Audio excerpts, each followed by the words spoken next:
Hello and welcome back to the 30th episode of my still unnamed survival series. My name is Red Skies, and on today's agenda, we are going to demolish this abandoned village. I'm going to use this area that the village is sitting on to extend my village around the lake.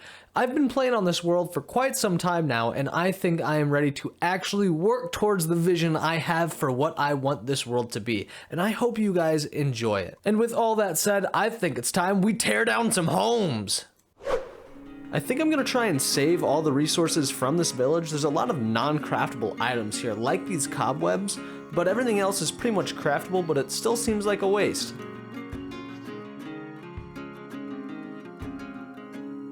And now that all the houses are gone, we only have a few remnants left of this village, like these little light posts, the farms, and the fence posts that were once holding in the animals. And I don't want any trace of this village being here. This is something that I want to completely remove and start from scratch in this area, only using the shape of the land to influence my building. So I'm gonna go ahead and get rid of all the farms, the posts, and the paths as well. So I've demolished most of the villager-made structures, but I did notice one thing that kind of changes my plan a little bit.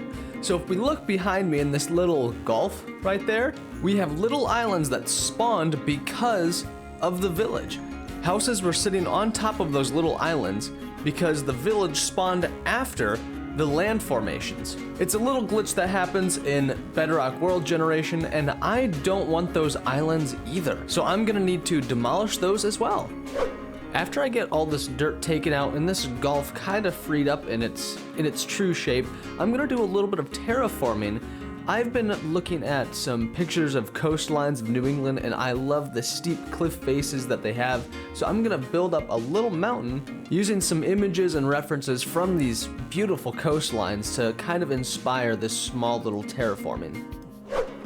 I think that's pretty much it with removing the islands. There's one over here that I might demolish later on, but I'm keeping my villagers here for now. I would also like to touch up this island here, maybe change the profile a little bit, and maybe fix up this gulf a little bit and make that look a little bit better. It still looks a little wonky over here to me. So I might touch up the general profile of this little gulf area just to make it look a little bit more pleasing to the eye. We still have a lot of sand blocks and path blocks as well that we need to get rid of. I would like this area to be completely unified and look kind of untouched almost.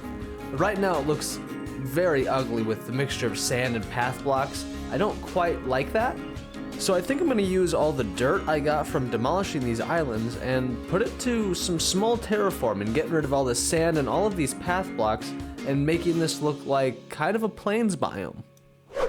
And this is it. I've done some mild terraforming around the edges of this, and I've cleared up this peninsula. I still don't know what I'm gonna do with this island, if I'm gonna keep it or I'm gonna leave it, but everything else is looking really, really good. The ground is looking less blotchy, but now I think it's time that we actually put something on it. So I've finished terraforming this little area, and I've created this little peninsula looking dealio, and I think it's time that we actually start to terraform this. I'm gonna put a cliff edge right on this little section right here and raise it up probably about 8 blocks, maybe a little bit more. And then we're gonna be putting a building on the top of this, but it's gonna be a little bit of a surprise. The main takeaway is that we are finally expanding our village across the lake, starting our expansion and now starting our terraforming. I've never really built anything like this. This is the first time I'm attempting to build a cliff or any mountain shape.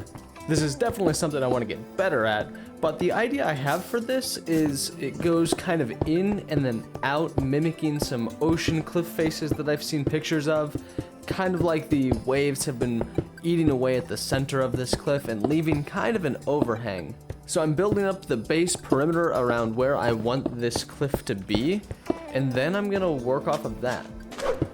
So I've marked out the shape that I kind of want this cliff face to be. It kind of goes in and then back out, but I'm not entirely sure how to do that on a curved surface like this cliff face. So I'm gonna mark out a few of those and then try and connect them up. I've seen a few other Minecrafters do this technique, and I've never really tried it for myself. So this might be a good opportunity for me to put it to the test and see if it works for my building style. I finished up these stone pillars, and that's kind of going to give me my general profile of the cliff shape, but now I need to work on the top of this land. Since it's not going to come to a peak and more of a plateau, I need to work on the general shape and slope of the top portion of this rather than just the side. So I'm going to lay out kind of a framework here as well, just so I can get a good idea of how this is going to look when it's finished. And to do that, I'm gonna loop this dirt all the way around here and then make a few smaller rings right here going back into the landscape behind us, gradually going down with each little ring. I've been working on the profile of this little slope and it was coming out a little too circular, so I'm putting a little jagged edge on the next few slopes just to kind of blend that into the existing terrain. I don't think I'm gonna blend this all the way in yet until I get the sides of this cliff done. That way I can be absolutely sure where the top of this is gonna sit. But let's take a look at that real quick.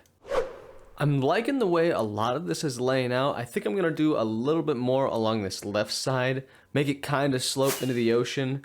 But as far as the general profile goes, I'm pretty happy with it. I don't really like this top circle right here. I think that's a little too small and not quite what I'm going for.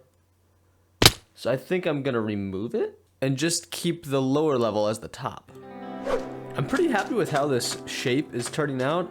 I think we're about ready to start on the actual building of the cliff face. I have no idea what I'm doing. I know that I want this to be kind of a randomized texture, but I'm not entirely sure how to do that. I'm gonna build the whole thing in stone first, and then I'm gonna go back and add my textured blocks like andesite and diorite and granite. Maybe even a little cobblestone in there too. Let's take a look at that. That's not too bad. Little geometric, and I've got some L shapes in there that I don't really like, but that is looking pretty good so far. I'm happy with that. I think I'm gonna keep building it this way and then tweak it once I'm done with all of it. So I guess let's keep building. See what I can get. I'm building this in kind of an unusual way. I'm basically just placing blocks where I'm walking. I don't have any rhyme or reason for where I'm putting blocks other than kind of just trying to connect up my little pillars. There's not too much thought going behind where I'm placing these blocks. I'm, for all practical purposes, just randomly placing them in the general shape I think I would want. And honestly, that's not looking too bad. I think it kind of gets a little wonky around this little corner section here, but I don't quite know how to fix that. Maybe I could put a block here and connect it up a little bit. I don't know. That kind of looks a little better, but I'm not entirely sure I'm convinced I like that. That does look a little better, but it's still missing something. I don't know. But I think this is how I'm gonna build it. I'm just gonna place in a general profile and then clean it up once the entire profile is there. I decided I wanted to try something a little different on this side. I'm gonna put a small little path running along the side of the cliff face and put these little coves and inlets in the side of this cliff just to kind of break up the texture and change up the features a little bit. I'm thinking this will make it look a little bit more natural and a little bit more interesting when it's all said and done. I might do something a little similar on the front as well. And since this all is going to be a farm including the mountain, I'm thinking I might need an entrance and exit, and this cave might be a pretty good marker for a door. You know what? I really like that.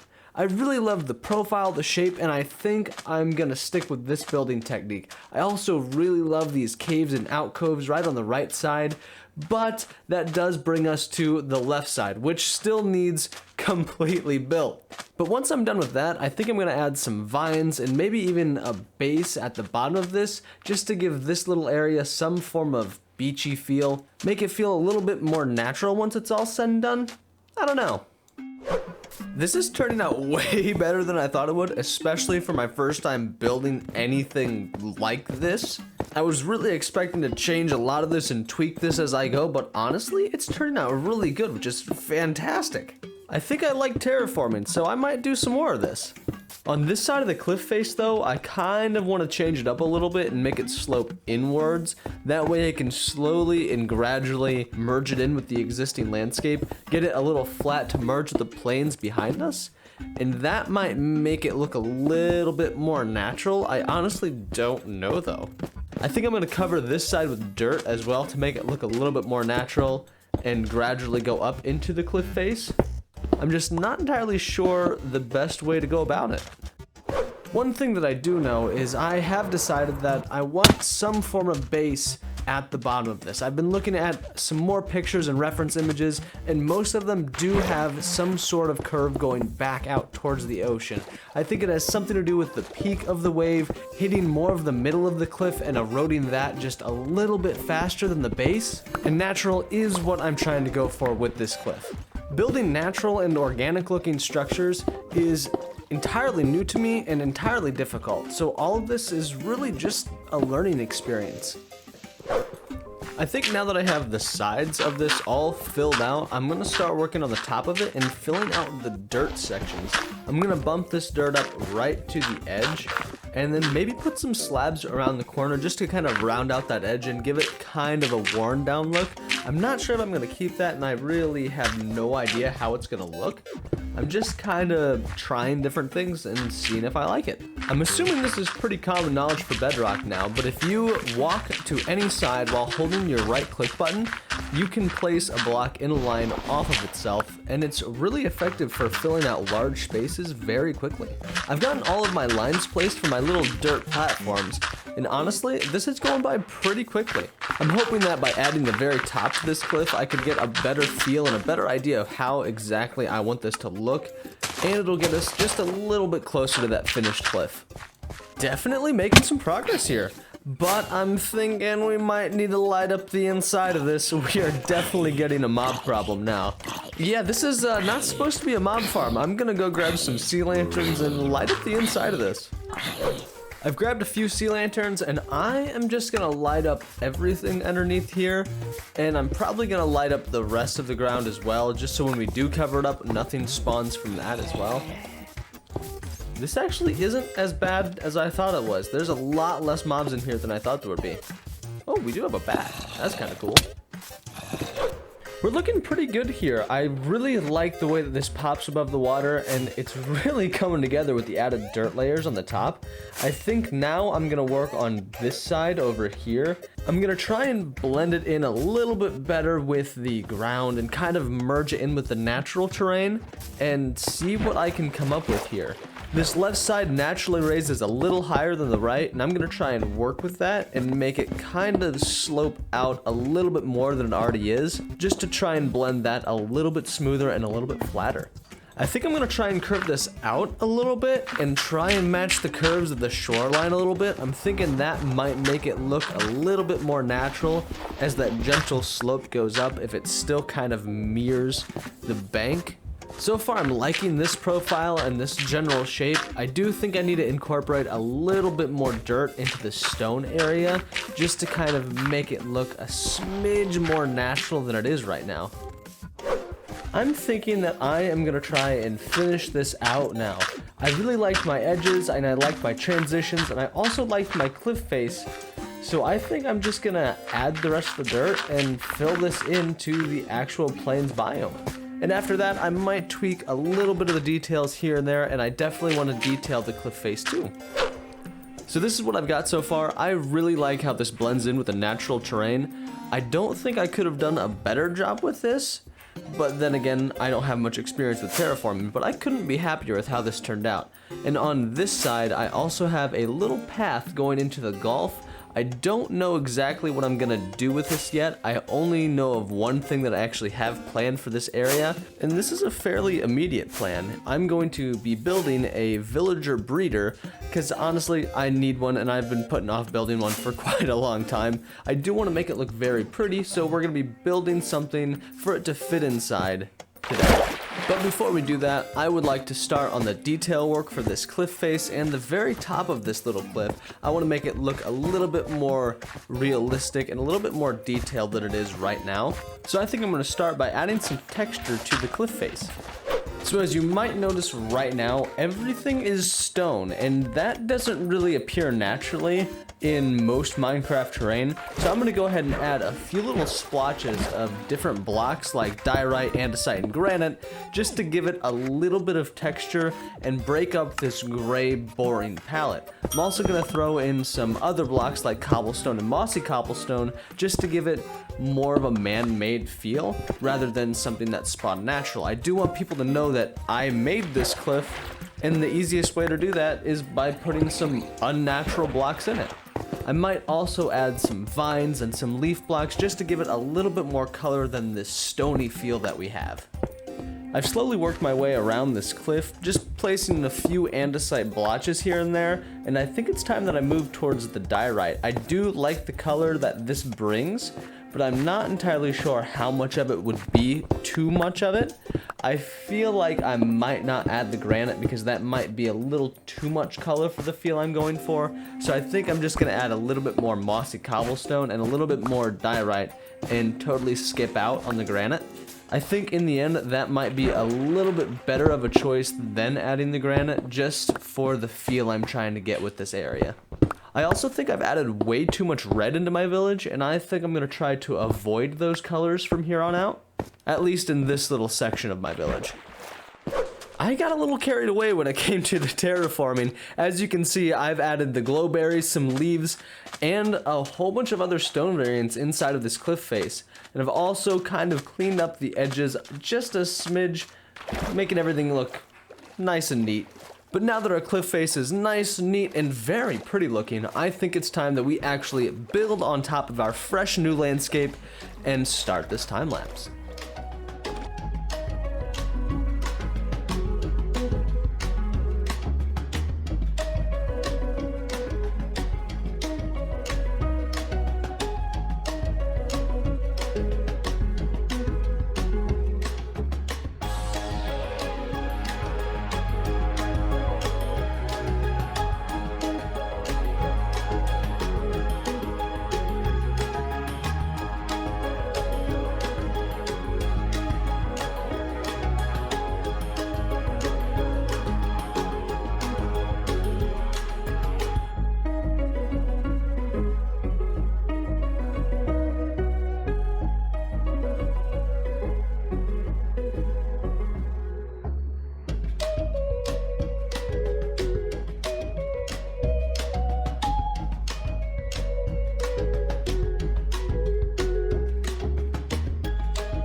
Yeah, that is looking really good. This is a little bit of a Scandinavian influenced windmill, and I really like how it turned out, but we still have a few things to do with it that I thought needed a little bit more note than the time lapse. We've got those circles on the top and the bottom, and we're gonna add some color with those. I was either thinking blocks of lapis lazuli or blocks of diamond, but I don't really have much of both, and I'm not entirely sure how much blocks of each I have, so I'm going to go back to the village, fortune up all of my diamond ore and all of my lapis ore, and try and get a count on how many blocks that I have of each. Whatever color we choose here is definitely going to influence what colors we have in our mega base. I've started to bring the architecture that I want for my city into the village a little bit, just to potentially show progression into the new form of architecture. But now I'm gonna grab my lapis and my diamond and build a pile up and then mine it down.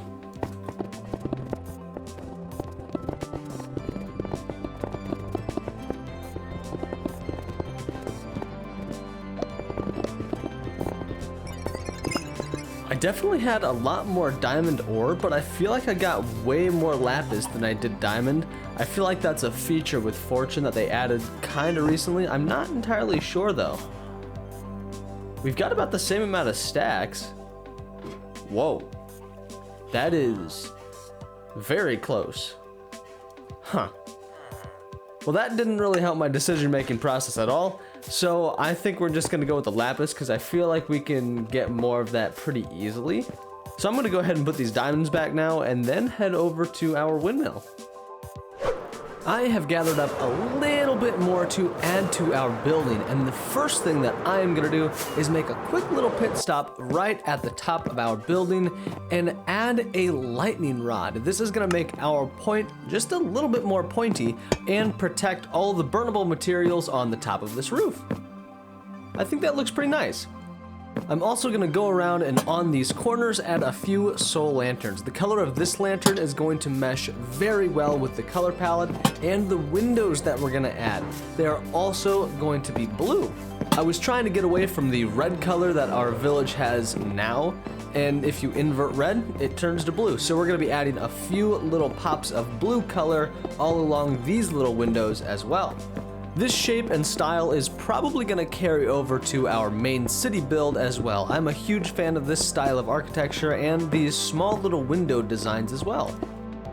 I'm also going to add that same pop of color on the windows on the base of this windmill as well. Now that I have these circular windows above the doorways filled in, I'm going to pull out some of this blue glass and fill in these small little windows with the glass panes. This blue color is going to match the lapis lazuli that we used, and I think tie in all the color schemes very well in this little lighthouse. I'm also going to put these glass panes in these little windows on the side of the windmill as well. This is also going to bring a little bit more color to the all white walls that we have on this build, and I think it's really going to bring this whole thing together. I think those little blotches of color really do bring this windmill together. I think this turned out fantastic. But unfortunately, we still have a few more things to do with this build. This is going to be a farm, and the farm actually has to fit inside of this. And just because of what this farm is, we won't actually go inside of this building at all, but I still want these doorways to look usable. So I'm going to use a old building technique to make it look like there's shadows that you just can't see inside of the doorway, and we're going to put black concrete powder right in front of it just to block everything off. This is going to give the illusion of depth while maintaining the same shape of the build itself. And it's also going to make sure zombies won't be able to get in. One last thing that I have to do for this farm is basically remove the floor. The doorways for this floor I'm going to leave open just so I have a way in and out while I'm building this, but they will be closed up once the farm is actually built. But for now, I'm just going to clear out a giant hole leading it all the way up from the floor. Fantastic. We have the floor cleared out, and this is a perfect space for our farm. This is going to be a villager breeder. So up at the top of this, we're going to have a village that is going to be constantly sending baby villagers down all the way to the bottom of the ground. And from there, we can pick them up and send them wherever we need them to go. Honestly, it's probably going to be the wheat farm majority of the time. They've been kind of vanishing from that area a little bit, and that's kind of why I decided to build up this farm. Unfortunately, I think we're going to have to call it an episode right there. I had a lot of fun making this episode and a lot of fun learning how to terraform and designing this windmill. I think windmills are a little cliche in Minecraft, but I have never made one, and I wanted to put my own little twist on this design. And honestly, I think it turned out amazing. As a whole, I could not be happier with this build in any way. The terraforming, I think, went swell. The build itself, I think, looks great. And honestly, I would love to hear your thoughts down in the comment section below. But But if you liked the video, don't forget to like, share, and subscribe. And as always, my name is Red Skies, and I hope you enjoyed today's episode. Hope to see you next time. Goodbye. If you're still watching, thank you. I really appreciate it. And if you've seen the last few episodes, you know that my recording software has kind of been messing up with my game audio, and that was fixed this episode. About halfway through, there was an update for my recording software, and it fixed the bug. However, it did replace it with another bug. Now my game video will sputter on occasion, which is a much better glitch than having no audio at all, so I'll take it. But as always, if you have any tips or tricks for using DaVinci Resolve or video editing in general, please leave a comment down below. I would love to hear your opinion. And thank you for watching. Goodbye.